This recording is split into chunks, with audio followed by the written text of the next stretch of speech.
Well, hello. Welcome to my kitchen. What's going on? I'm Chef Rouge. I'm making some vegetable broth and some Pepita milk today. And then I'm going to make some Pepita cream as well, so I can make some Pepita tacos later. But I don't know how much we're going to do right now. Just kind of getting this going real quick. So, welcome. I'm making some vegetable broth in my Instant Pots. Got all my vegetable broth ingredients right here, or most of them. Before I do that, I'm going to soak some pumpkin seeds so I can make the pita milk. I'm going to go with 2 cups of pumpkin seeds. Sorry, getting the call. Alright, so I'm just soaking 2 cups of pumpkin seeds right now. These are pepitas. These are actually sprouted pepitas, which means they've been soaked and sprouted. So if you get pre-sprouted pepitas, you don't need to soak them for as long. If you have pepitas that aren't sprouted, you can just soak them. You want to soak them for like 8 hours. It will basically start the sprouting process, which makes the nutrients more bioavailable and more digestible. And then it also pulls out some of the tannins, which are enzyme inhibitors that essentially cause inflammation and makes it more hard for your body to digest nuts and seeds. So you want to soak your nuts or seeds, whether it's like pumpkin seeds or if you're doing cashews or something. I'm going to soak those. I've got some soaked in my fridge that I might be blending in a little bit, but right now I'm just going to soak these. I'm going to set these aside.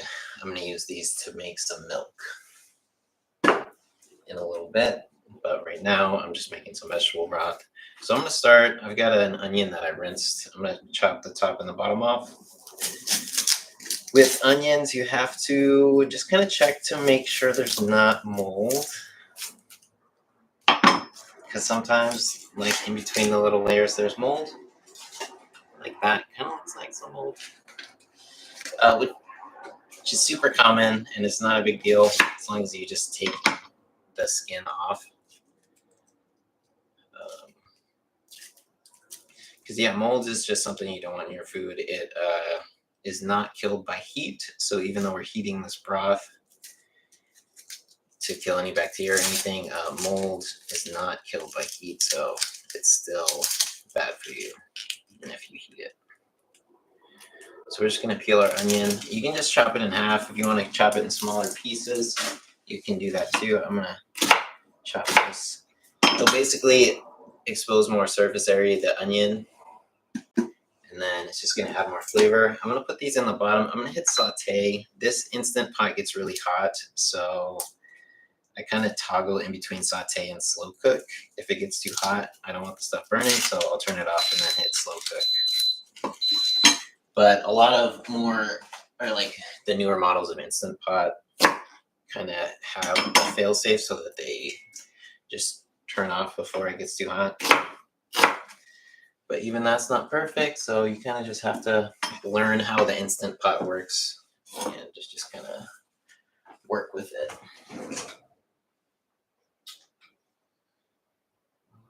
I'm looking for a peeler. So I've got some carrots. Just gonna peel. So whenever you're making veg broth, you definitely want to peel your vegetables. The skin just tends to be bitter, and sometimes there's like dirt and stuff in there. If your vegetables aren't organic, then there's like more pesticides in the skin. So you definitely want to peel it. And peeling it will expose more surface area so that when the broth kind of cooks, or when the carrot cooks in the broth, it'll release more of its carroty goodness into the broth. So I like to chop them up like that, just make sure it's well peeled.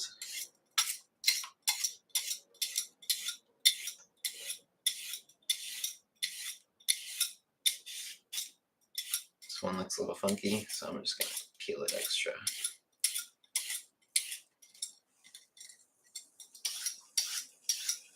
You can use whatever vegetables you want in your broth. I just like to keep it simple. I do carrots, celery, onion, garlic.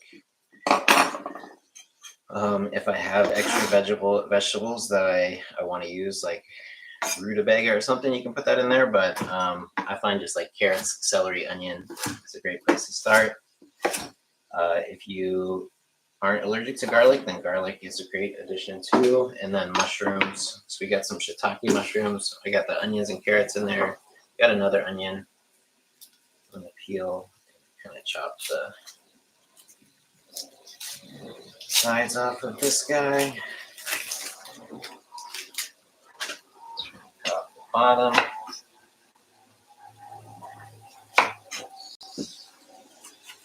There we go.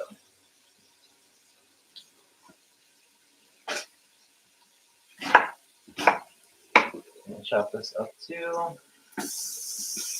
Making a lot of broth. Maybe about 16 cups of broth. So I'm using quite a bit of onion. Got my mushrooms right here. I'm using shiitake mushrooms. You can use whatever mushrooms you want. I like shiitakes. I think the flavor of shiitakes is great, and they're not super expensive. Just gotta chop them up. In there. Now I got some parsley. I'm just gonna use the leaves. So kind of bunch it up like a bouquet, and then just take the leaves. The stems have a lot of bitterness, so you want to avoid the stems. Just want to get the leaves. All right.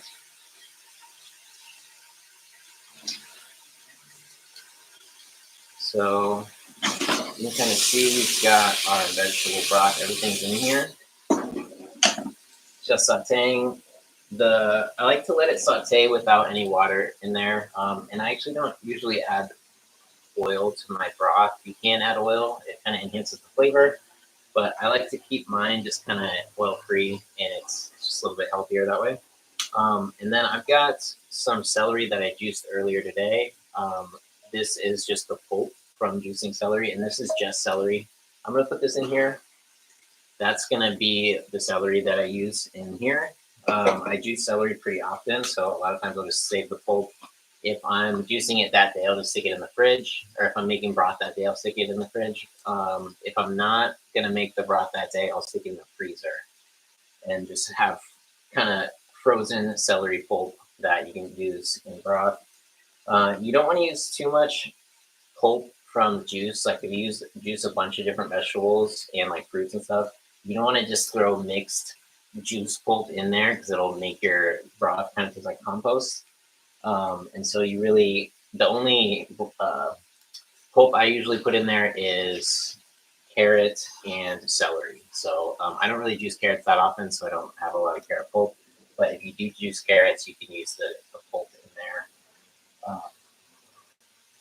But yeah, just a little note about juicing. I'm going to add some coriander. So about 2 teaspoons of coriander. I add coriander and thyme to just about everything savory that I make.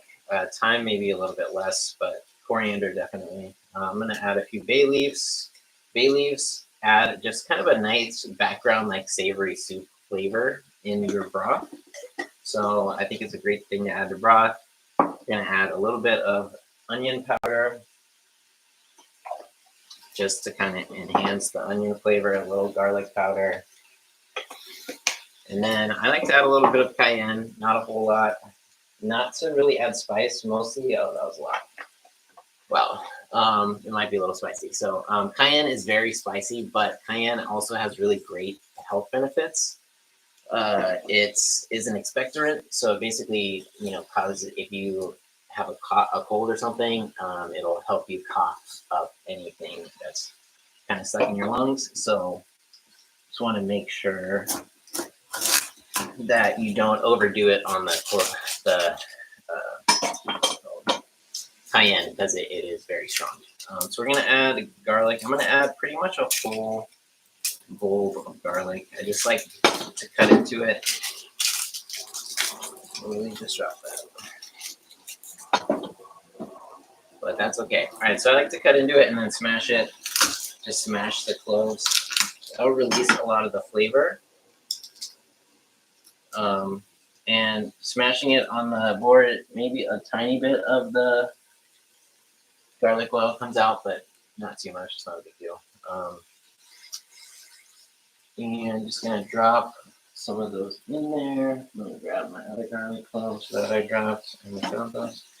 Oh man, squirting garlic everywhere. All right, so we're gonna smash those. Get that in there. Oh wow. Funny, this garlic cloves looks a little funky. Maybe that's why it did not want to go in the soup. All right. Oh god, that cayenne. Oh my god. Oh. I'm gonna add a little bit of water. All right. So the oh man, the cayenne's crazy. Ugh. So for the man, totally blew my mind. Whew. All right. So the sautéing of the what's it called, onions and stuff, is just to get a little bit of flavor, add some caramelization to the onions, and so they get nice. Just adds a nice flavor. You don't need to saute it too much, then you can just add your water. So we got pretty much all of our ingredients in here. The only other thing I'm going to add to this is some mushroom powder, which I'm going to add some chaga mushroom powder, which I like to add chaga. It just enhances the flavor, makes it very like umami, mushroomy.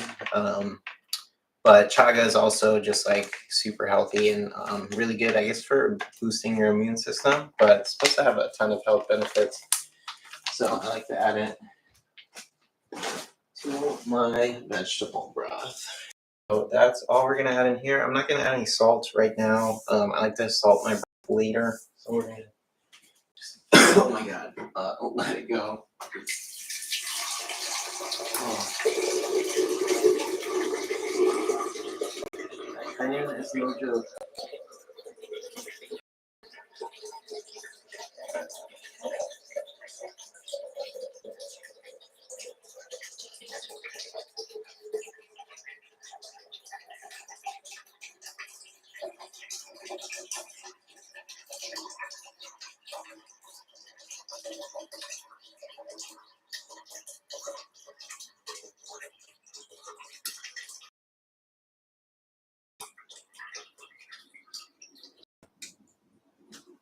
All right, so just fill up some water.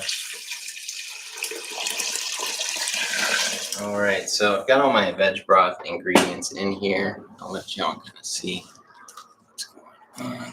Ooh. So here we go. This our vegetable broth. It's pretty dark because of the mushroom powder. So yeah. So yeah, so this, I'm just gonna put the top on it and just let it come to pressure. The broth needs just 30 minutes. So if you hit the soup function on the Instant Pot, it'll come to pressure and then it just cooks for 30 minutes and then it's done. So super easy. You just put all the stuff in the Instant Pot, add some water. I'm gonna add a little bit more water. Take some oil.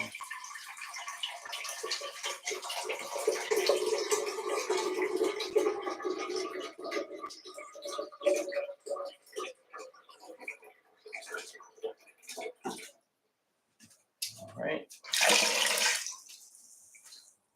So I'm just gonna add the top to this. And then it'll come to pressure and then cook for about 30 minutes.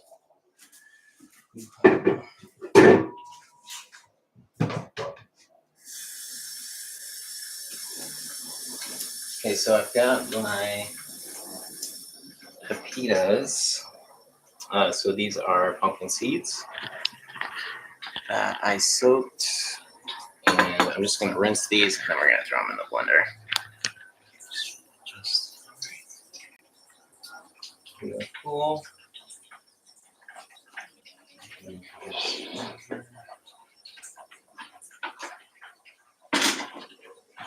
Let me grab the blender.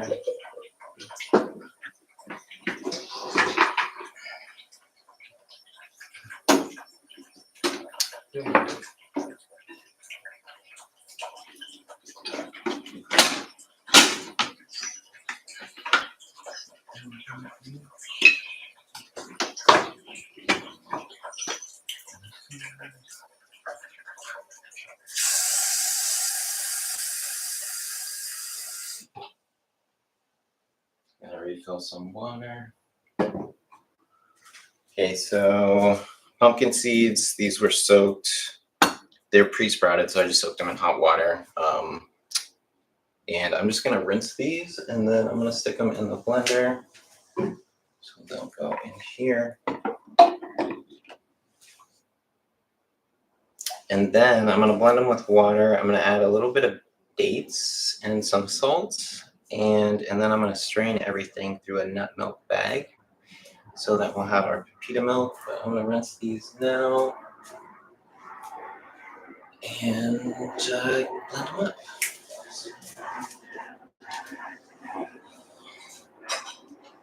All right, so I'm just gonna rinse these real quick.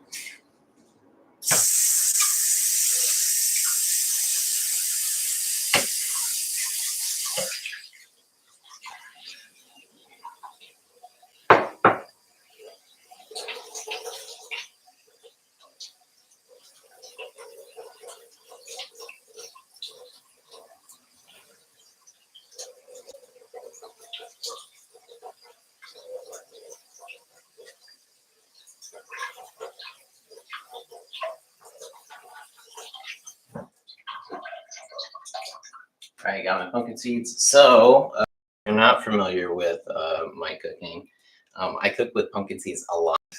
Pumpkin seeds are one of the most nutritious foods on the planet, so I use them a lot.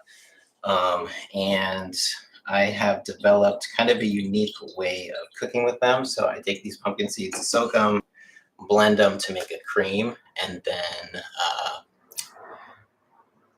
saute it, like I saute some onions and then add the cream, and it kind of scrambles, kind of like a breakfast scramble. But when you cook it, it basically forms curds. So if you're making like tofu or something, if you use soy, you normally need like the coagulant. I think it's like calcium citrate or something like that to get it to form the curds. But if you use pumpkin seeds, there's like a unique quality of pumpkin seeds that when you heat the cream, it forms curds by itself. So it kind of makes it ideal if you're making like ricotta or tofu. But yeah, I use this to make a breakfast scramble and then what's it called? A taco filling. Yeah, so I think it's like one of the best plant-based taco fillings ever. It's also super nutritious and even like more nutritious than eggs. So, and it tastes great. Like people love it whether they're plant-based or not. So there's really no argument against it. So that hopefully will be coming soon to a store near you. But in the meantime, you can make it by yourself at home. It's in my Pepita Power Cookbook. And I'm releasing a plant-based taco cookbook soon. That's another show. All right, so I've got my pepitas. I'm just adding some water to the blender.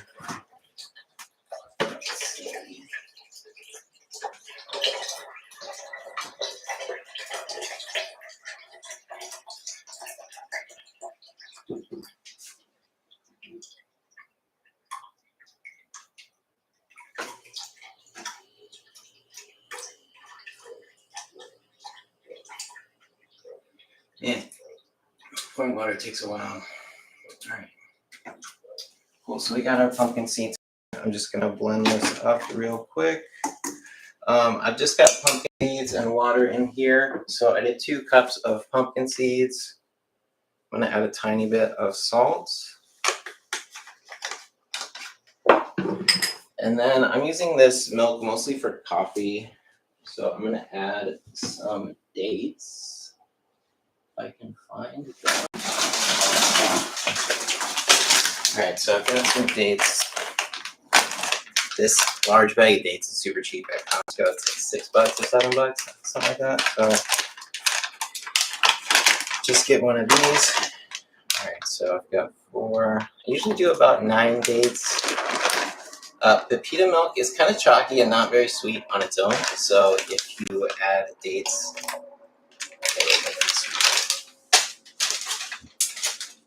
and it tastes much better. So, all right, so I'm gonna blend this up, and then I'm gonna grab another container and grab my nut milk bag and strain this. So we're gonna turn this on. I'm gonna start on low and then turn it up to high. Oh.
So while I was blending, I washed my hands very thoroughly. Now I'm going to grab my nut milk bag.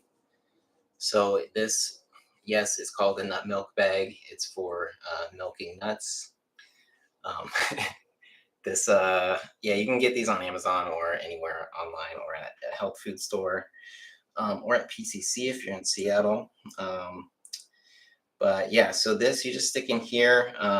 If you want to sanitize it, you can pour some boiling water over it.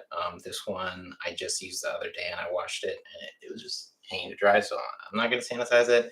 Then you want to wash your hands very thoroughly. Make sure your hands are super clean for this, or use gloves.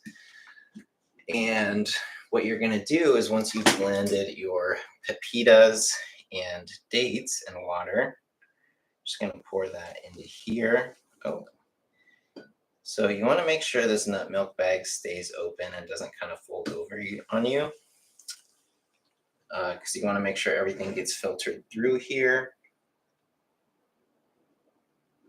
So this is just pumpkin seeds, but you can really use whatever like nuts or seeds you want. This is actually my second favorite plant-based milk. My favorite is almonds, Brazil nuts, and cashews, which I do make pretty often. The reason I didn't make it today is because I hadn't soaked them. So the pumpkin seeds, since they're pre-sprouted, they're already soaked. And it is important to soak them just basically because it pulls a lot of the tannins and enzyme inhibitors essentially out of the nuts, which can cause inflammation. So if you're prone to inflammation or if you have a sensitive system, you really want to soak your nuts. So with the pre-sprouted pumpkin seeds, they're already soaked, so you can kind of skip that step. So I just used hot water. And these, you're just filtering it through the bag to make the milk.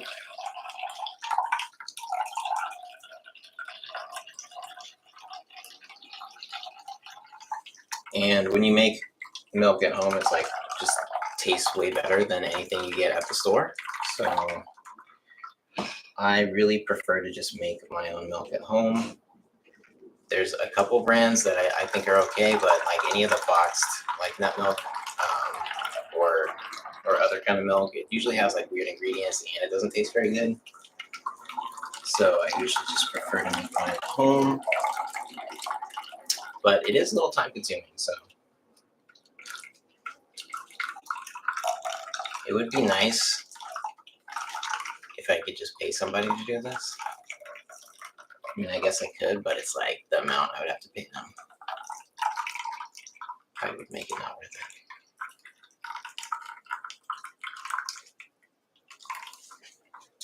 Yeah, it's taking a while.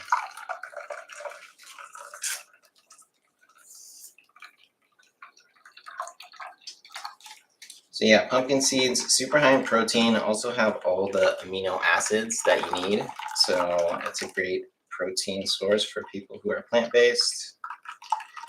It's also not very expensive. So like pumpkin seeds generally you can find for like $4 to $6 a pound. I usually get them at Costco and they are organic. And I think it's $10 for like a pound and a half of sprouted pumpkin seeds, which I think is like $7 a pound, something like that. So not too bad.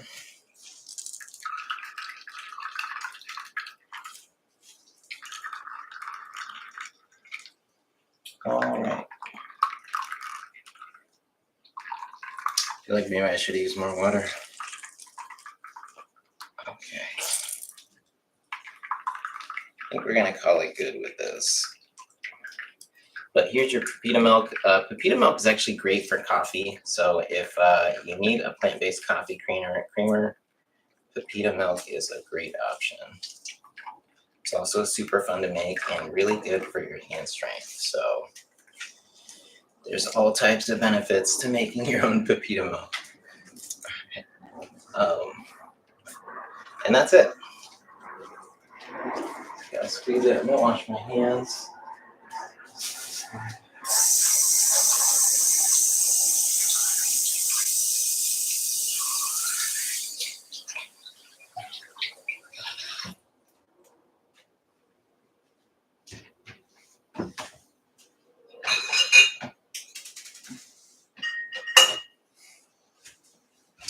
Okay, so I got our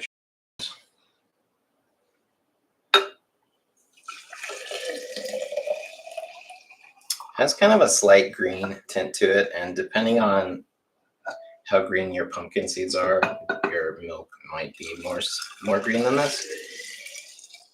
There are some pepitas out there that are super green, so they make super green like cream and milk.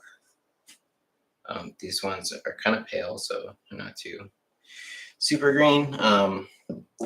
If you're making like the pepita taco filling, one thing you can do is add something to it. Like I like to add mushroom powder, which makes it kind of more brown, so it looks like a ground meat instead of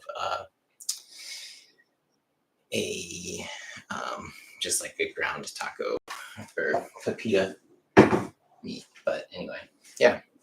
So I'm gonna make some pepita cream, which is basically me just blending pumpkin seeds in the blender. So I'm not gonna share that with y'all, but thanks for joining me for the pepita milk and the broth. If you have any questions about anything, please let me know.